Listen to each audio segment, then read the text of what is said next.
আসসালামু আলাইকুম। সবাইকে স্বাগত জানাচ্ছি আজকে নতুন একটি রেসিপি দেখার জন্য। আজকে আপনাদের সাথে শেয়ার করব ভীষণ মজার হোয়াইট সস পাস্তা রান্নার সহজ একটি রেসিপি।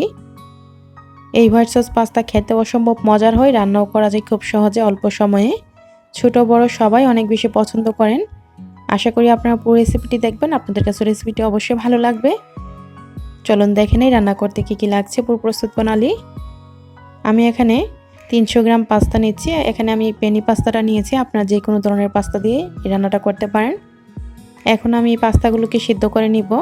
সিদ্ধ করার জন্য আমি চুলাতে একটা হাঁড়িতে 7 কাপ পানি নিয়েছি।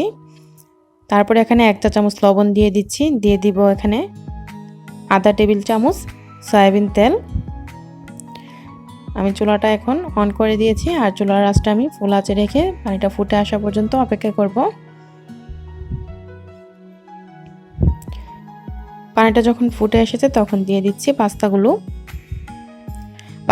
দিয়ে অতিরিক্ত সিদ্ধ করা যাবে না, 7 থেকে 8 মিনিটে সিদ্ধ হয়ে যাবে। তো আমি চুলার আঁচটা মিডিয়াম আঁচে রেখে এখন পাস্তাগুলোকে 7 মিনিটের মতো সিদ্ধ করে নিয়েছি। 7 মিনিট পর একটা পাস্তা চেক করে নিচ্ছি। তো পাস্তাটা সিদ্ধ হয়ে গিয়েছে, কিন্তু পুরোপুরি সিদ্ধ হয়নি, 80% সিদ্ধ হয়েছে। চুলাটা বন্ধ করে দিয়েছি। তারপর এরকম একটা ঝাঁঝরি দিয়ে আমি পাস্তাগুলো পানিটা ছেঁকে তারপর তুলে নিচ্ছি। তো এই পাস্তা রান্না করার জন্য কিছু সবজি আমি ভেজে নিব। তার জন্য চুলায় আমি একটা প্যানে চুলার আঁচটা মিডিয়াম আঁচে রেখে 1/2 টেবিল চামচ সয়াবিন তেল দিয়ে দিলাম আর 1 টেবিল চামচ রসুন কুচি দিয়ে দিলাম। রসুন কুচিটাকে একদম ব্রাউন কালার করে ভাজা যাবে না, যখন রসুন কুচি থেকে খুব সুন্দর একটা ঘ্রাণ বের হবে তখন আমি সবজিগুলো দিয়ে দিব। আমি এখানে গাজর কুচি দিয়ে দিচ্ছি। গাজরটাকে এরকম করে কুচি করে নিয়েছি। তারপর দিয়ে দিচ্ছি এখানে লাল ক্যাপসিকাম কুচি, দিয়ে দিব এখানে সবুজ ক্যাপসিকাম কুচি। আমি এখানে অল্প পরিমাণে সবগুলো সবজি নিয়েছি। তো আর দিয়ে দিচ্ছি এখানে হলুদ ক্যাপসিকাম কুচি। তারপর এই ক্যাপসিকামগুলো এবং গাজরগুলো সব কিছু একসাথে নেড়ে মিশিয়ে নিচ্ছি। চুলার আঁচটা আমি মিডিয়াম আঁচে রেখে সবজিগুলো ভেজে নিচ্ছি। আর দিয়ে দিলাম এখানে 1 চিমটি পরিমাণে লবণ। তারপর দিয়ে দিচ্ছি এখানে 1 চিমটির চেয়ে একটু বেশি কালো গোলমরিচ গুঁড়া। দিয়ে দিচ্ছি এখানে প্রায় 1/2 চা চামচের মতো চিলি ফ্লেক্স, মানে শুকনো মরিচ আদা ভাঙা করে গুঁড়া করে নেওয়া। চুলার আঁচটা মিডিয়াম আঁচে রেখে 2 মিনিটের মতো ভেজে নিচ্ছি। অতিরিক্ত ভেজে নিলে কিন্তু কালারটা নষ্ট হয়ে যাবে, 2-3 মিনিট ভেজে নিলেই হবে। এইভাবে আমি 2 মিনিট ভেজে নেওয়ার পর চুলা থেকে নামিয়ে নিয়েছি। তারপরে এই প্যানটাকে আবার ধুয়ে নিয়ে চুলাটায় আমি বসিয়ে দিলাম মিডিয়াম আঁচে রেখে। যখন প্যানটা গরম হয়ে গিয়েছে এখানে 1/4 কাপ বাটার দিয়ে দিলাম।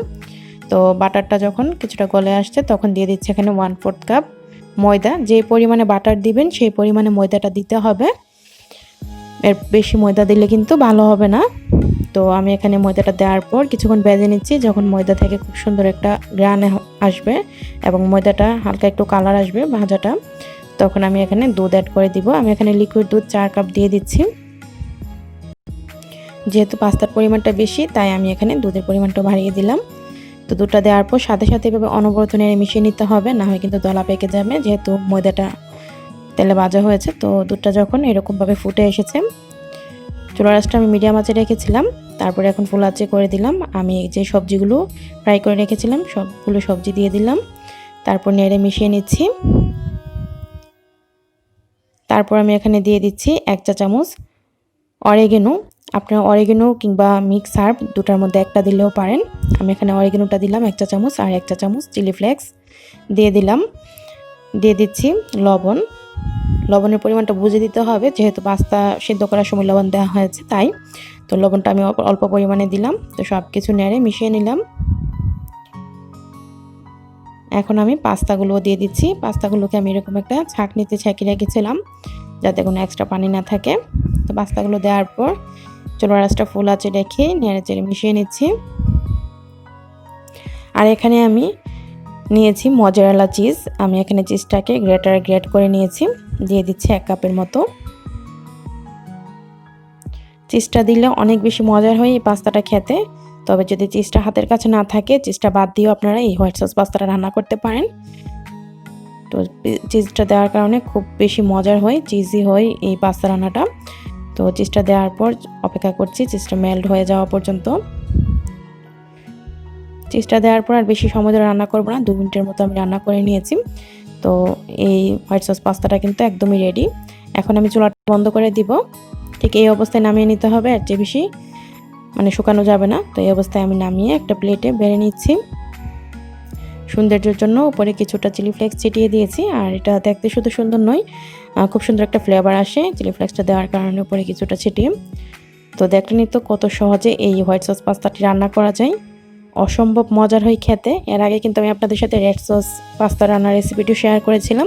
যারা দেখেছেন তারা তো জানেনই, আর যারা দেখেননি দেখে নিতে পারেন, লিঙ্ক ডিসক্রিপশন বক্সে দেওয়া থাকবে। চেষ্টা করেছি সহজভাবে রেসিপিটি আপনাদের সাথে শেয়ার করার। আশা করি রেসিপিটি আপনাদের কাছে ভালো লাগবে। যদি রেসিপিটি ভালো লাগে লাইক, কমেন্ট, শেয়ার দিয়ে সাথেই থাকবেন। রেসিপিটি দেখার জন্য আপনাদের সবাইকে অসংখ্য ধন্যবাদ। সবাই ভালো থাকবেন, আমার জন্য দোয়া করবেন। আল্লাহ হাফেজ।